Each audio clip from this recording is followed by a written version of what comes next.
Allora, visto che prima hai citato un giovane dirigente del Partito Democratico, c'è la questione del rinnovamento del partito, Renzi a parte, che è naturalmente un argomento ineludibile, diciamo, di cui non si può non parlare. Ecco, c'è una generazione di 30-40enni, anche appunto di livello, insomma, come Fassina, ce ne sono altri, Orfini, alcuni che sono anche presidenti di regione, penso alla Marini, che, insomma, ecco, è affidato a questa generazione di giovani dirigenti che sono anche abbastanza vicini al segretario il rinnovamento del partito? Dunque io ho anche in prospettiva di un futuro governo di centrosinistra.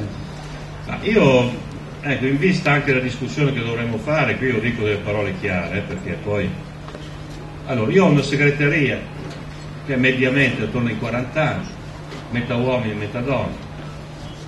Li abbiamo visti anche qui, i segretari di circolo qui, come sono. Segretario di Firenze non ha 30 anni, ne avrà 29, per dirne uno. Segretari di federazione, tantissimi di nuova generazione, amministratori, abbiamo il sindaco più giovane d'Italia, abbiamo la sindaca più giovane se ti interrompo, poi ci sono quella serie di sindaci dei paesi colpiti dal terremoto che abbiamo avuto modo di riconoscere noi come giornalisti, dico, proprio nei giorni del terremoto, che sono di una bravura. Hai visto quella roba? Noi abbiamo quella roba lì e quindi a proposito di questo dico due cose. Primo, chi è fuori di noi, che è esterno, tanti commentatori, qualche volta anche dalle TV, dai giornali, dalle cose, eccetera, ci dicono io credo che il PD abbia fatto di più di quello che hanno fatto le università, le imprese, i giornali, la televisione, eccetera eccetera, dove trovi anche gente che ti puoi chiedere: ma te da quanto tempo è che sei lì a fare il mestiere che fai, che spieghi a me? L'Italia fa fatica, il meccanismo non gira in Italia, dopodiché c'è il PD e ci interessa che giri il PD, c'è bisogno, lo facciamo girare. Però ecco, mi spiacerebbe che questo fosse, diciamo così, un argomento che a poco, uno dei 2 o 3 argomenti, che a poco ci portasse alle elezioni col seguente slogan: il PD fa schifo. Sarebbe una singolare innovazione. Sarebbe una singolare innovazione. È marketing. Allora, noi dobbiamo fare la nostra parte e adesso dico, la facciamo. Ma bisogna che tutti quanti, comunque la pensiamo, si sia un po' orgogliosi del nostro partito, perché non fatto. Perché a massacrarci ci pensano gli altri, è il mestiere degli altri. E a me piace chiedere anche agli altri come si rinnovano, quel che fanno, no? Detto questo, noi dobbiamo far girare la ruota. Sì, confermo, nella nuova generazione, quella già sperimentata, ci sono le forze. Io ho detto chiaro, e l'anno prossimo noi abbiamo certamente il nostro congresso, certamente, e chissà mai, forse il governo del paese. Allora, quelli lì, i 2 appuntamenti. Quelli qua i 2 appuntamenti. I 2 appuntamenti sono questi, dove, per quel che riguarda me, io garantisco che abbiamo le condizioni per far girare la ruota. Abbiamo le condizioni per far girare la ruota. E anche adesso vedremo la legge elettorale, non la legge elettorale, la scelta dei parlamentari. Troveremo meccanismi di partecipazione, tranquilli. Io non intendo battezzare un battesimo nessuno. Mi sono messo in gioco io perché devo andare a battezzare. Non so se si è capito. Partito senza padroni, con un segretario ma senza padroni. Questo è. Senza padroni dentro e ancor meno senza padroni fuori, senza padroni fuori, e la ruota girerà. Ecco, cerchiamo nella nostra discussione però di volerci anche un po' bene, perché sennò non capisco perché dovrebbe volersi bene l'Italia. Qualcuno un po' se lo chiede, perché ecco, sono un accenno a Renzi ieri se l'è presa anche con Veltroni, tra l'altro uno dei suoi consiglieri economici, Chino, gli ha anche detto che forse un po' esagera, ecco, ha un po' esagerato. Ma guarda, io ripeto questo, insomma, la ruota deve girare, chiederò generosità a tutti per questo, ma rispetto ci vuole, perché noi stiamo comunque parlando, lì si parla di una generazione, lasciamo stare i sentimentalismi, i romanticismi che possono valere una cicca, ma stiamo parlando di quelli che insieme a Prodi ci hanno portati in Europa e di quelli che hanno avuto il coraggio e la fantasia di fare il Partito Democratico, con tutti i limiti, con tutti i difetti. Ci può essere quello simpatico, quello antipatico, ci può essere tutto quello che vuoi, puoi criticare, ma per Bacco, attenzione, una comunità politica deve anche sapere cos'è il rispetto, se no non può pretenderlo. È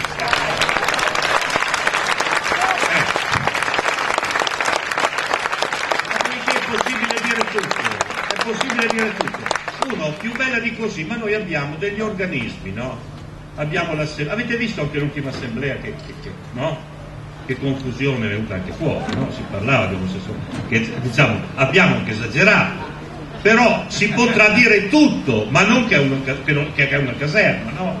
Allora se uno viene lì e invece di andare in giro e viene lì e dice guarda, io voglio 0 mandati, dai, poi li voglio tutti con gli occhi azzurri, dai, presenta l'ordine del giorno, discutiamo, no? O no? Allora, cerchiamo di capire cos'è una comunità politica. Detto questo, cominciare dal segretario, rispetto per tutti, e addirittura al segretario tocca voler bene a tutti. Gli tocca voler bene a tutti, anche a Renzi, anche a Renzi, e voi non mi sentirete mai dire una parola che non tenga conto di questo. Lo dico, ci vorrà un certo numero di firme per presentarsi, bisogna sottoscrivere la carta di intenti, noi l'abbiamo proposta, sarà modificata la discussione, ma vale poi come criterio per tutti, tutti quelli che partecipano, non è che uno poi si inventa una politica, si sta dentro a questo quadro e questo quadro pretende delle regole di coesione fra i contraenti molto precise. Leggetevi la carta di intenti, è l'ultima parte, molto precisa, perché se si va a governare, stavolta fatela dire a un noto filosofo, non c'è tempo per pettinare le bambole, quindi non è che possiamo farci compatire per le divisioni e per quelle robe lì, quindi dopodiché ci saranno anche regole, diciamo così, di accesso per chi vuole partecipare. Ecco, pensate a qualcosa per identificare, per evitare, diciamo, che vadano a votare anche gli altri. Intanto pensiamo che questo sia un messaggio da dare in esplicito, io l'ho dato a Reggio Emilia, no, perché vedo che tutti quelli che ti hanno fatto la lezione, quindi sto parlando dei nuovi, dei vecchi, dei tutti sono là che non hanno ancora detto e capito loro stessi quale può essere un loro elemento, diciamo, di democrazia, di discussione, di partecipazione. E capisco che quelli lì, siccome prendono voti da cittadini normali, che io rispetto, anche quei cittadini normali avrebbero voglia di partecipare un po' anche loro. Allora gli ho detto, non è che li mandate da noi, no? Adesso qui ognuno si fa le sue, no?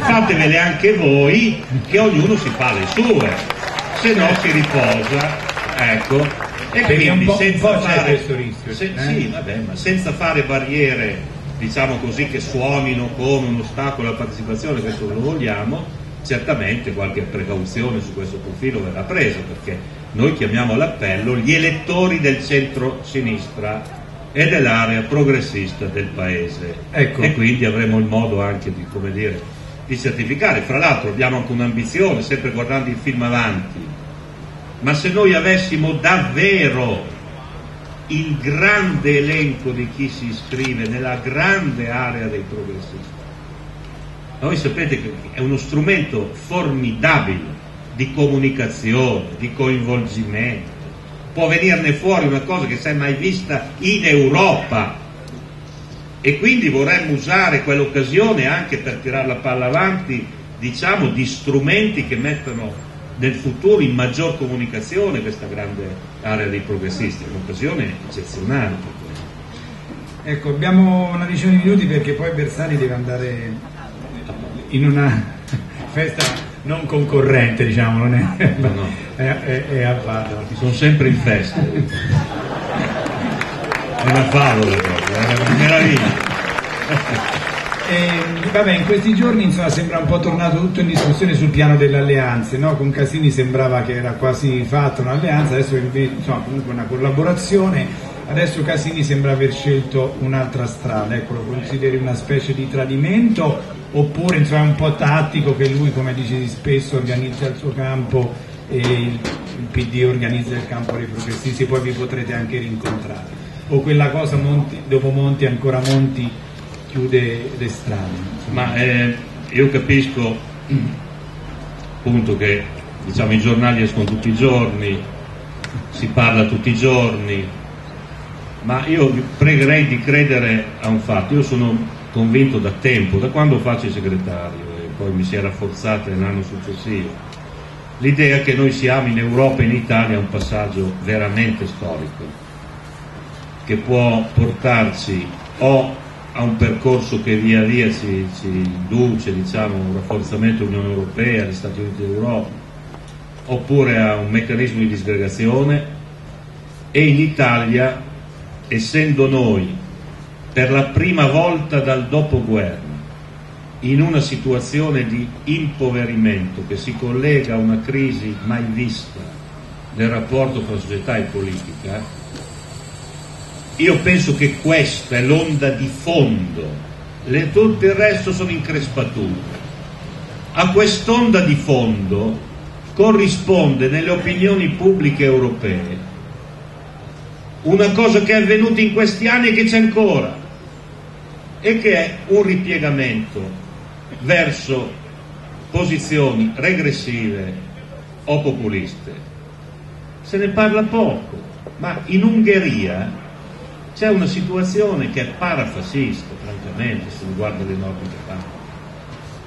Noi abbiamo partiti dichiaratamente di destra o partiti populisti che dicono non c'è né destra né sinistra, in tantissimi paesi d'Europa.